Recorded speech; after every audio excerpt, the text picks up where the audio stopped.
Paz do Senhor, irmãos, jovens. Meu nome é Paulo Thiago, sou líder de jovens aqui do setor 2. Estou aqui a convite dos irmãos da superintendência do setor e do campo.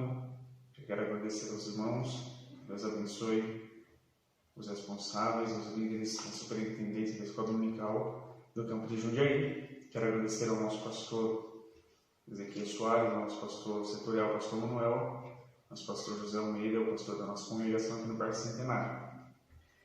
Nós estamos com a incumbência de dar a 11ª aula, essa revista do segundo trimestre de 2020, que fala sobre o tempo de conquistas, fé e obediência, no livro de Josué. Nossa lição é a lição 11, que tem por tema uma herança conquistada pela fé. Nosso texto do dia, que está em Hebreus capítulo 10, no verso 23, diz assim: que tenhamos firmes a confissão da nossa esperança, porque fiel é o que prometeu. Comemoramos também essa semana o Dia do Pastor, então aqui um feliz Dia do Pastor a todos os pastores que estão aí no nosso campo, que não são do nosso campo, que estão trabalhando. Nós agradecemos a Deus pela vida de vocês. Os senhores são exemplos para nós. O texto do dia está também aqui na Almeida Revista Atualizada, na Bíblia, diz assim, Hebreus 10, 23. Guardemos firmes a confissão da esperança, sem vacilar, pois quem fez a promessa é fiel. E a palavra confiar ou ter fé, ela tem alguns sentidos na Bíblia Sagrada, né? Nós sabemos que ela pode ter a palavra confiança, a palavra esperança, a palavra acreditar e a palavra fé. A palavra fé, ela vem do original pisteu, significa isso, ter fé, confiar ou acreditar. A palavra aqui, de esperança, é elpis, no grego, e também significa ter fé e esperança, segundo o Dr. Russell Shedd, em sua aula de hermenêutica no contexto literário. A palavra fé tem pelo menos 5 diferentes sentidos relacionados entre si, mas distintos em sua origem. Ou seja, é fé para todo tipo de pessoa. É fé que não falta. Amém?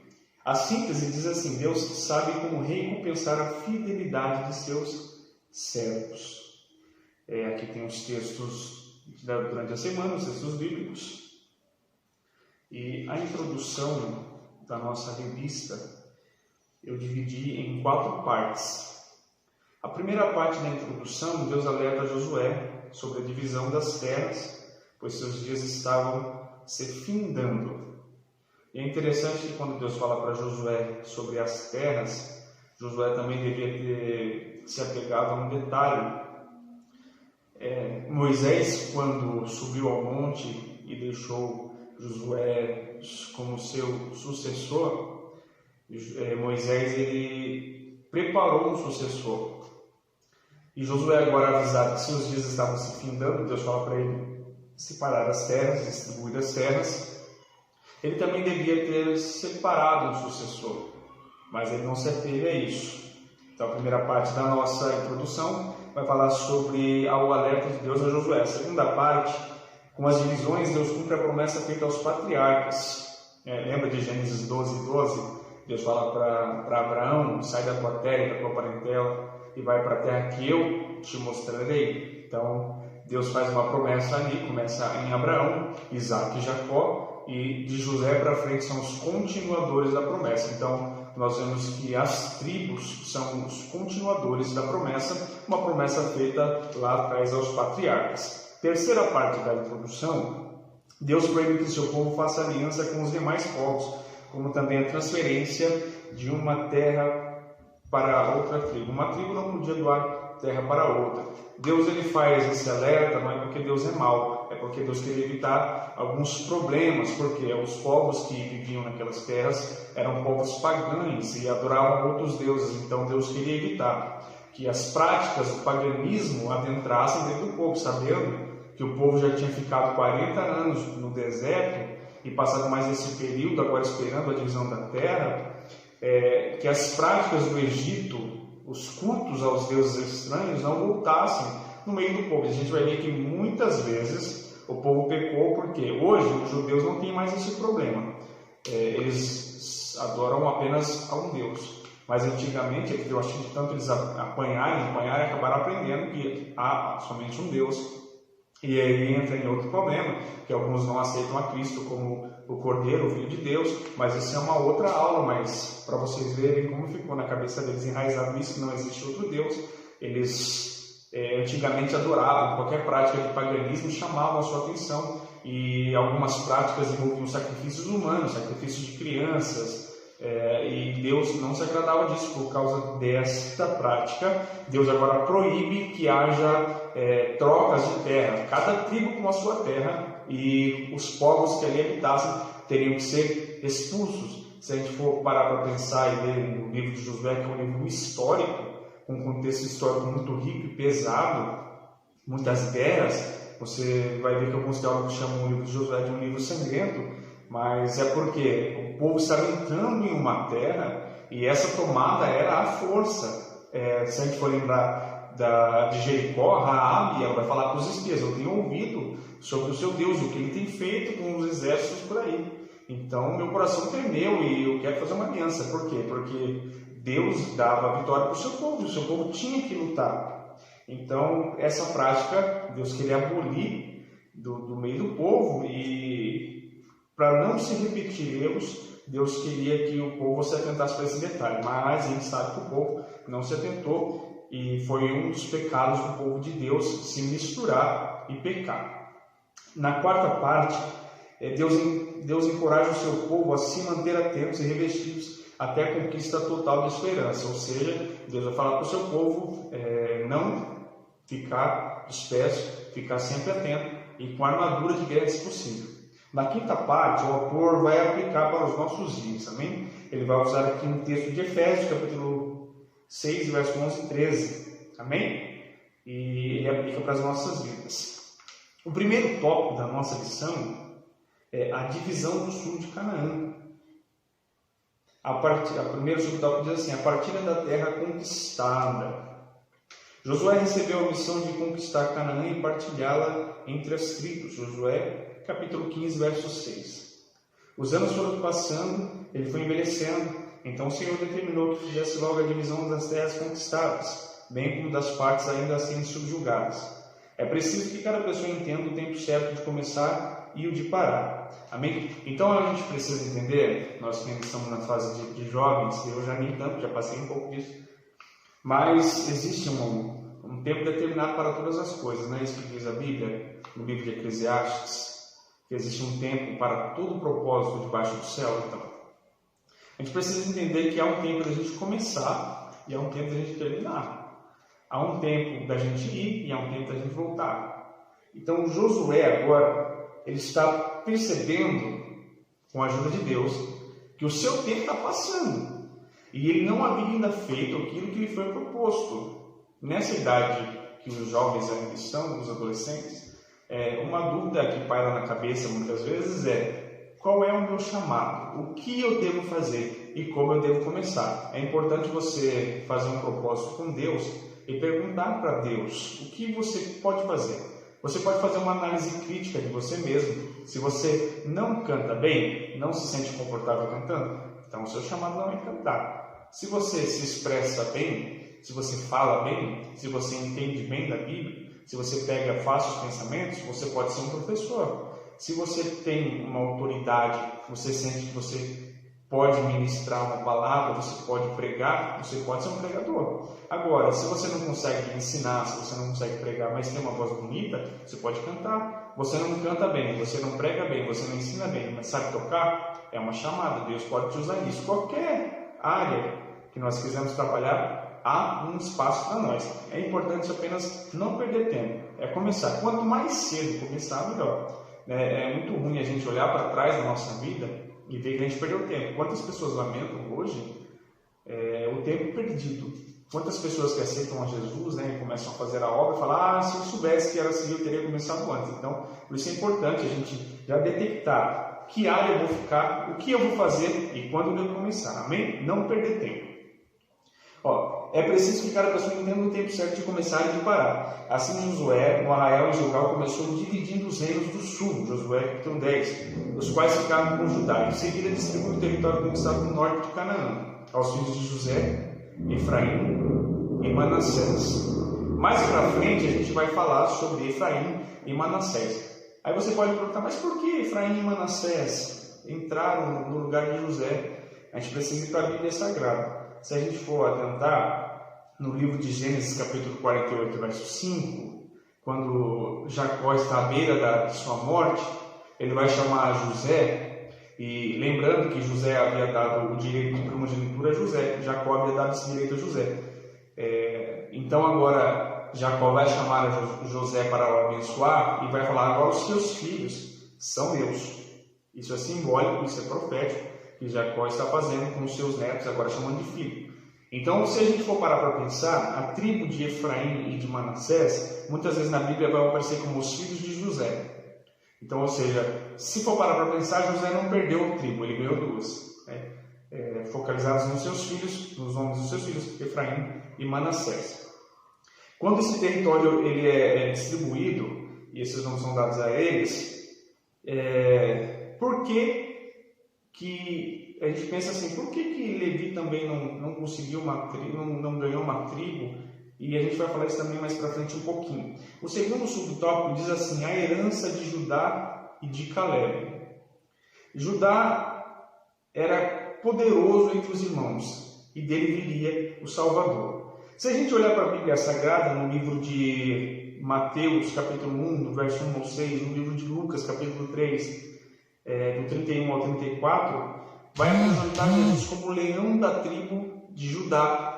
Jesus viria da tribo de Judá. Então Judá era poderoso e já havia essa promessa lá no livro de Crônicas, capítulo 5, verso 2, que de Judá viria o poderoso, que viria o Salvador. Por isso que Judá era poderoso. Está falando de Cristo, mostrando Cristo. Por isso que é bom a gente ver que Cristo ele aparece em todos os livros da Bíblia Sagrada, né? Aqui revelado lá no livro de Crônicas, muito tempo antes do seu nascimento.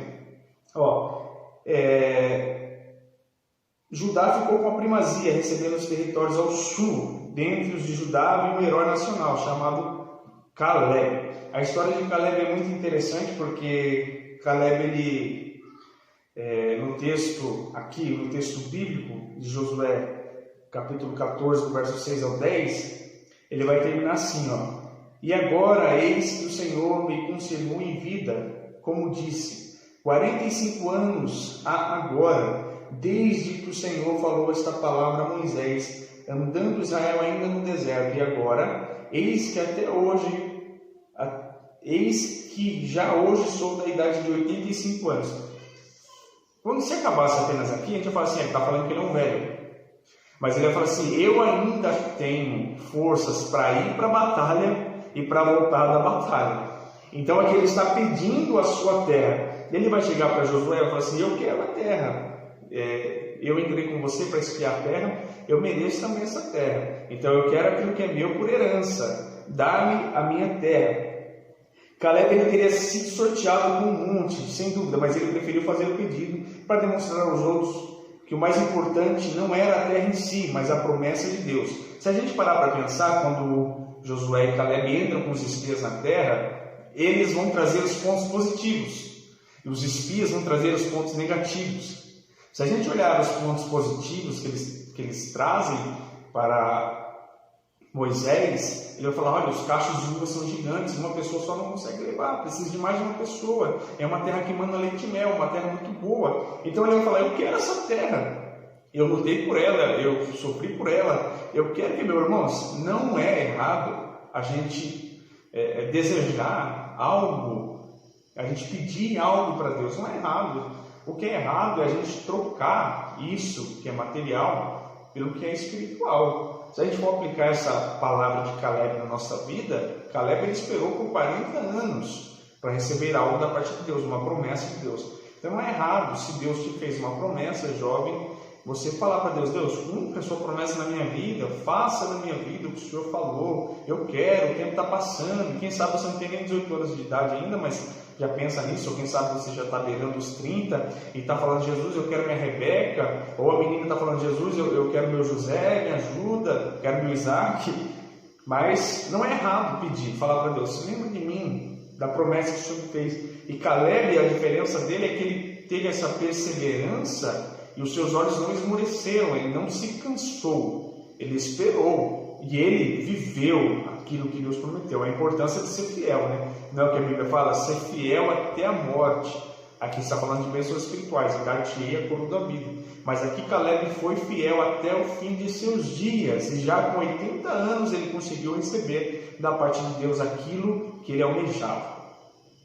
Vamos lá, o terceiro subtópico do tópico 1 vai falar sobre a herança de Axa. E o texto diz assim: outro episódio marcante da divisão do sul de Canaã foi o quinhão que coube a Otiniel e Axa, filha de Caleb.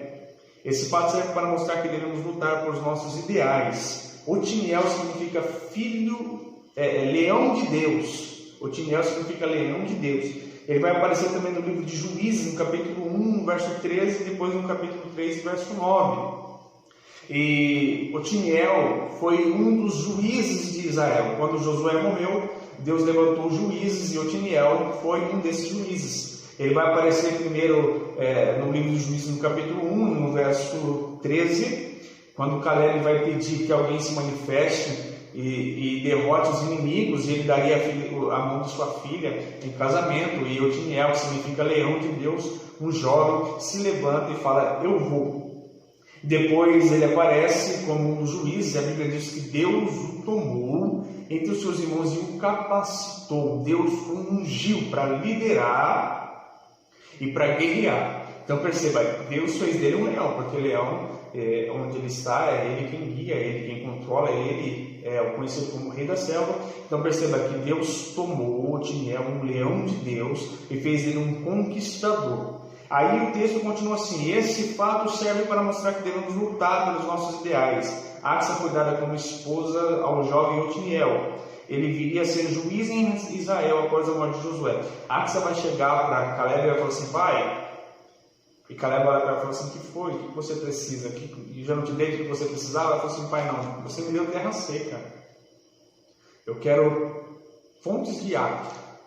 Eu quero terras com mar. Aí a Bíblia diz que Caleb deu a ela terras com fontes inferiores e fontes superiores. O que é isso? Águas que brotavam da terra e águas que brotavam das campinas. Águas, fontes inferiores, brotavam do chão, inferiores do chão, e superiores desciam das montanhas. Então ela lutou, Otiniel lutou, e eles receberam o benefício por causa de seu pai, e da promessa que seu pai fizera a eles também. Segundo tópico, diz assim: a divisão do norte de Canaã, a herança de José. Concluída a divisão das terras do sul, Josué dividiu o norte, mas a parte central de Jericó. Aí coube os filhos de José, Efraim e Manassés, os quais assumiram os lugares de José. E Levi dentre as tribos. Por quê que as tribos a gente falou um pouquinho atrás? Efraim, Manassés e Levi. Por que não José? E por que Levi ficou sem terra? Vamos lá. Jacó adotou simbolicamente os filhos de José, e os filhos de José ficaram em seu lugar, como diz Gênesis 48. Por quê? Para que eles também tivessem direito à herança. Porque quando Jacó adota os seus filhos simbolicamente, ele está falando: os seus filhos também têm direito à herança, para distribuir, para dar o número das 12 tribos. Se parassem José se dividir das 12 tribos, e Levi, ia faltar alguém para tomar conta da parte espiritual. Então aqui Deus tira José da jogada e coloca 2 em seu lugar: a tribo de Efraim e de Manassés, e sobra, entre aspas também, a tribo de Levi. Por que Deus faz isso? Porque a tribo de Levi seria o sacerdócio no meio do povo. Haviam 48 cidades para a tribo de Levi. E algumas dessas cidades são conhecidas como as cidades de refúgio. O texto vai falar que é para que o bom cheiro ministerial ficasse entre o povo. Eles eram os encarregados de preparar o culto a Deus. Então perceba que o que eles fizeram era uma coisa muito importante para o povo. Eles guiavam o povo ao culto. Eram eles os homens de Deus, os representantes legais de Deus na terra. Então Deus vai falar para eles assim: eu sou a herança. Onde está isso? Deuteronômio 18:2. Deus era a sua herança. A tribo de Levi eram os representantes de Deus no meio do povo. Foi uma marcaçãozinha que eu fiz aqui. Então perceba, quando a tribo de Levi caminhava no meio do povo, o povo olhava e falava assim: lá vai os representantes legais de Deus na terra. Imagina que honra para esses homens. Eles não tinham uma terra em si separada para eles, mas eles poderiam ir em todas as terras que eles quisessem. Eles tinham o livre acesso para passar, porque eles representavam a Deus. E o que falta hoje, em nossos dias? São pessoas que são os representantes de Deus, que por onde passam as pessoas olham e falam: aí vai o representante de Deus na terra. Aí vai uma pessoa que Deus usa. Aí vai uma pessoa que direciona o povo ao culto. E o culto é algo muito importante. O culto é um lugar que a gente vai para adorar a Deus. Eu não estou falando que o culto a gente precisa fazer somente na igreja, não. Aí no seu lar, aqui no meu lar, precisa ter um levita aqui, não no ministério. Hoje não existe mais um levita. Mas assim, alguém simbolicamente que direcione para o culto, que cuide da igreja, que cuide das coisas de Deus, que tenha o desejo de estar e de ser usado por Deus. Então é isso que falta nos nossos dias hoje, alguém que tome a responsabilidade e fala assim: eu vou ser um representante de Deus na terra, na minha casa, na minha família, no meu trabalho, na minha escola, eu quero ser um representante de Deus na terra. Amém? Tem vaga para quem quiser. Dado isso, irmãos, vamos para o segundo subtópico do tópico 2, que diz assim: a passividade dos filhos de José. Irmãos, você já ouviu falar de preguiça espiritual? Existe preguiça espiritual, né? Não é por isso que Salomão vai falar assim: vai ter com a formiga, ó, preguiçoso. E eles foram passivos e talvez medrosos, porque diferente do espírito aguerrido que Judá tinha, do espírito de valentia, do espírito de Caleb, eu tenho 85 anos, mas eu vou para a guerra e eu tenho certeza que eu vou voltar da guerra. Os filhos de José eram pacíficos até demais. Irmãos, jovens, tempo de paz é tempo de paz, tempo de guerra é tempo de guerra. Estou falando de coisas espirituais.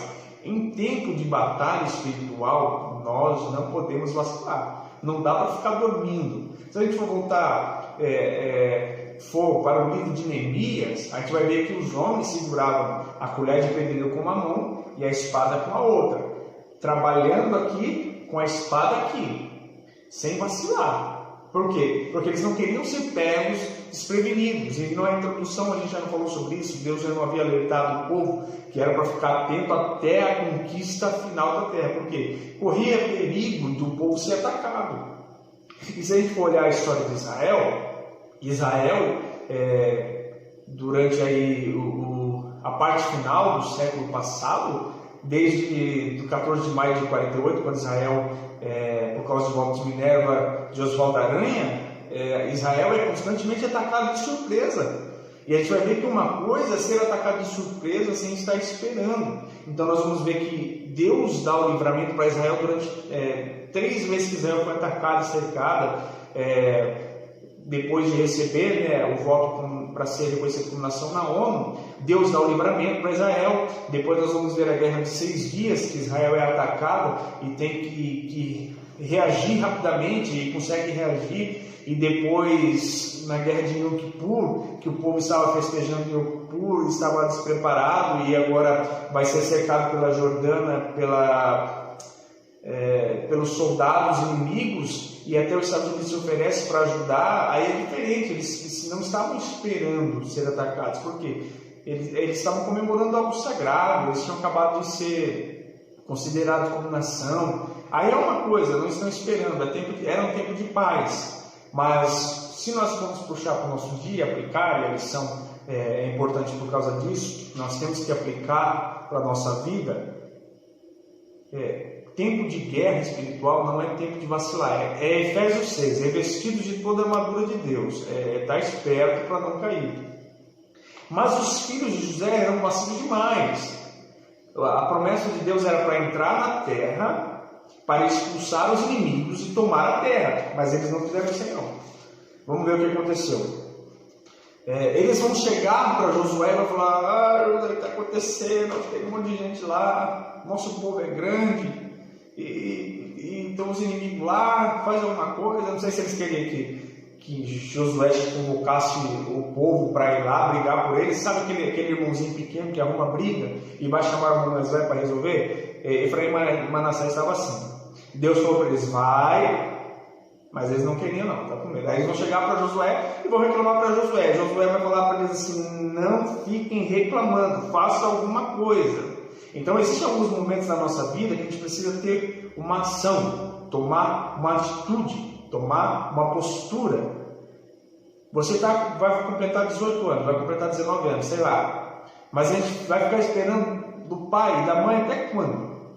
Até quando a gente vai ficar... E agora meu pai vai me ajudar, minha mãe vai me ajudar? Não é vergonha um menino colocar um sapatão de pedreiro e virar massa para ganhar dinheiro, para tentar, para poder chamar a irmãzinha para passear, para comer um lanche, sei lá, para ir no McDonald's, comer um Big Mac. Não é feio. Feio é ficar esperando que a provisão vai cair do céu.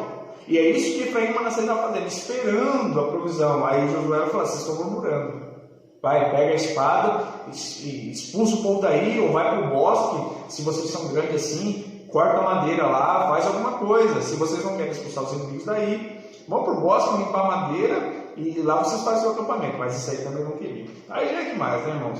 Deus já deu a bênção, Deus entregou a bênção, e o povo ainda quer mais do que? Não é assim nos nossos dias? Deus deu a bênção, Deus já falou, Deus já usou, Deus já revelou a palavra, a gente escutou através do hino, e só falta a gente levantar e estender a mão, mas é uma preguiça. Então, estenda a mão. É hora de estender a mão, é hora de fazer alguma coisa. O terceiro subtópico do tópico 2 diz assim: a herança de Josué. A herança de Josué havia sido indicada por Deus da mesma forma que aconteceu com Caleb. E a gente vai ver que o que ele ficou, as terras que ele ficou não eram tão boas, mas eu acho que a aplicação aqui para Josué é algo mais espiritual. Porque embora a gente deseje coisas materiais, muitas vezes Deus prepara algo espiritual para nós, né? E eu quero mais para frente contar um testemunho para vocês sobre isso. Então Josué ele também recebeu a sua herança. E é interessante que as terras não eram tão boas, mas como é bom a gente conquistar algo, tomar posse de algo que Deus nos deu, né? E a sua porção, com certeza, foi lhe dada 100% no céu. As terras podiam não ser tão boas, as melhores, mas a terra, no contexto geral, era a terra que manava leite e mel. Então, talvez as terras que foram distribuídas não eram as melhores, mas com certeza era melhor do que ficar no Egito comendo pepino e cebola, amassando barro o dia inteiro. Vamos lá, terceiro tópico diz assim: a divisão das terras não conquistadas, o tabernáculo em Siló. Com a divisão das terras, algumas tribos que ficavam ao redor do tabernáculo saíram de Gilgal, e com isso Israel armou o tabernáculo em Siló. A cidade de Efraim, tendo permanecido por lá cerca de 300 anos, até na época do sacerdócio de Eli. Aí, no tempo de Eli, foi que a arca foi tomada e foi levada, foi aquele sofrimento, e Eli perdeu seus 2 filhos na batalha, e isso era uma tristeza, mas o que fez Eli cair da cadeira e quebrar o pescoço foi saber que a arca da aliança, que representava a presença de Deus, que era cuidado pelos levitas, havia sido levada. Então perceba que a presença de Deus faz sim a diferença. Vamos lá. Josué, depois de criticar as 7 tribos pela negligência de construir o restante da terra, está falando aqui entre elas de Manassés e Efraim, que não terminaram de expulsar os inimigos, nomeou uma comissão para dividir o remanescente em 7 partes, as quais seriam sorteadas em Siló perante o Senhor, à porta da tenda da congregação. Tudo estava sendo feito às claras, com total aprovação de Deus. A herança de cada uma das 7 tribos restantes estava nas mãos do Senhor, e nada poderia afastá-la de receber essa promessa, a não ser o pecado. Ou seja, eles seriam sorteados, entregues, e esse sorteio seria por parte divina, então não teria como não receber, a não ser o pecado. Então perceba que o pecado nos afasta de receber coisas boas da parte do Senhor, coisas espirituais. O pecado é a separação entre nós e o Senhor. É o que diz Isaías 59, verso 2, mas os vossos pecados fazem separação entre mim e ti. Então perceba que quando separa de Deus, separa também das bênçãos espirituais. Aqui no caso, bênçãos materiais, estão falando das terras. O segundo tópico, do tópico 3 diz assim: 7 tribos recebem o título de propriedade da terra. Depois da comissão de 21 pessoas retornarem, Josué sorteou os territórios de Benjamim, Simeão e Dan, os quais ficaram ligados ao sul. Judá e as terras de Isacar, Zebulon, Naftali e Azer fariam fronteira com a herança de Efraim e Manassés ao norte. Nada lhes tinha sido entregue, mas eles ficaram satisfeitos. Não houve murmuração.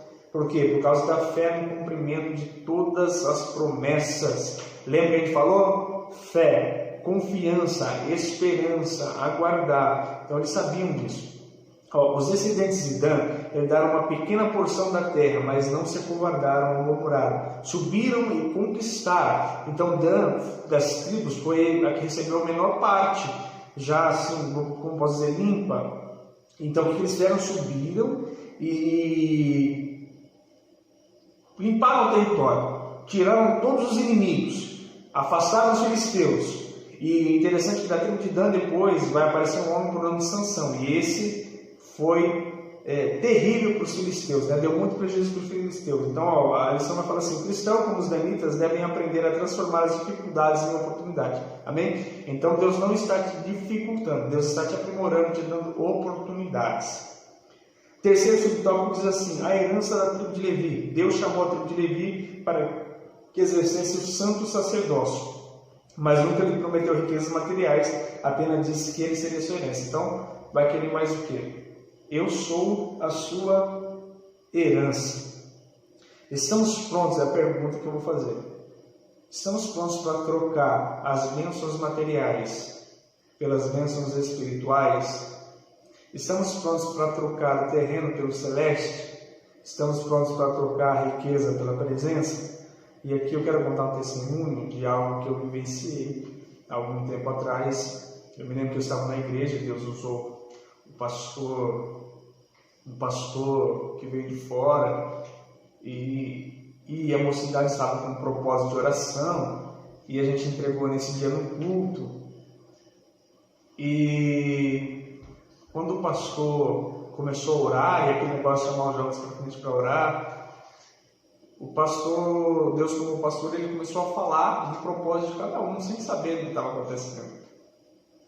E assim, o propósito era secreto, a gente depois desse culto ia se reunir e cada um ia falar do seu propósito. A gente não esperava que Deus ia tomar o pastor convidado desse jeito e ele fosse falar. E eu me lembro que Deus falou muito comigo sobre o que eu tinha pedido, Deus confirmou muitas coisas para mim. E interessante que em um dado momento esse pastor ele vai chegar para uma menina e ele não vai falar no microfone. Para todos ele fala no microfone, mas para essa menina ele vai falar no ouvido dela algumas coisas assim. E ela fica feliz e ela não chora, tá todo mundo chorando, né? Mas ela fica feliz e ela corre para abraçar a mãe dela. E a gente meio que curioso, porque queria ouvir, né, o que Deus estava falando para ela, porque ouviu o que Deus falou para todo mundo. E passou um mês, aquela menina ficou doente muito rápido e foi para a UTI. E na UTI ela pediu para conversar com a sua mãe. E quando ela estava conversando com a sua mãe, ela lhe revelou um segredo que ficou sabendo depois apenas no velório. E no velório, quando o pastor fez o culto, a mãe dela contou o testemunho. Falou: lembra aquele dia na igreja, quando Deus usou o pastor para falar com ela? Deus falou para ela que iria levá-la para morar com ele. Então olha a promessa dela. Eu confesso que eu fiquei assim, meu Deus, eu queria essa promessa. É saber que Deus está te falando assim: logo, logo você vem morar comigo.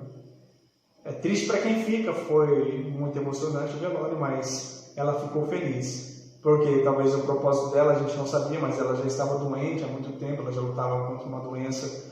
E Deus falou para ela, usando alguém de fora, que Deus iria tomar. Então, Como a tribo de Levi teve Deus como sua herança, algumas pessoas também têm Deus como seu principal tesouro. E a pergunta é se nós estamos preparados para trocar o material pelo espiritual. Amém? Não que seja errado buscar coisas materiais, mas isso não pode ser o primeiro tópico da nossa vida.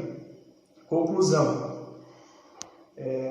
Fim da distribuição da terra ao um misto de alegria e frustração, conquista e negligência. Josué conclui a sua trajetória ministerial como um homem feliz. Mais feliz porque lá no livro de Josué, no capítulo 21, se eu não me engano, no versículo 15, ele vai falar assim: eu e minha casa servimos ao Senhor. Não tem coisa mais feliz para um homem do que olhar para dentro da sua arca e ver que a sua família está lá, como Noé, como o próprio Josué, falar com convicção: eu e minha casa servimos ao Senhor. Ele vai terminar feliz, tendo sido um instrumento do Senhor na terra.